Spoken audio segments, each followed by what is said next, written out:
Ok, sekarang kita akan show you macam mana install LED hanging board ini. Ini adalah aksesori akan ada dalam box yang you beli.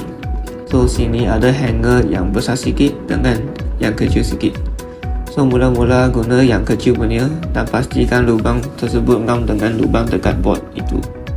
So sila guna skru yang ada dalam box dan skru ketat dalam dengan itu board. Itu pastikan sangat ketat lah.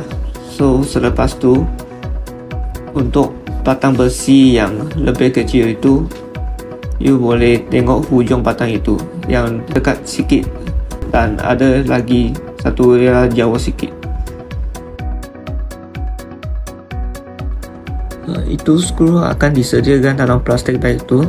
Guna yang dekat sikit punya dan masuk dalam hanger itu dan bagi dia ketat sikit.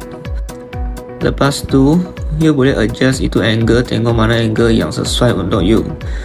Lepas dapat angle yang sesuai, you boleh guna itu skru dalam plastik.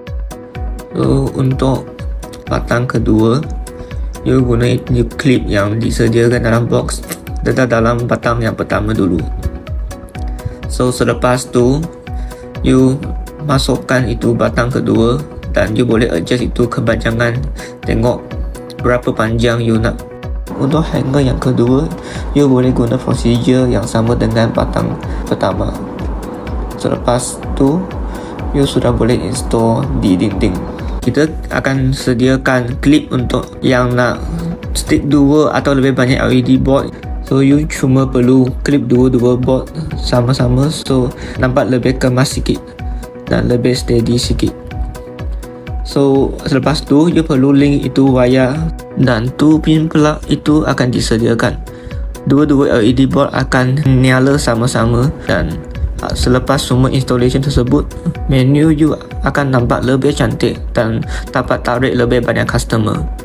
Kalau nak beli dengan kami, you boleh klik sini untuk informasi yang terlanjut.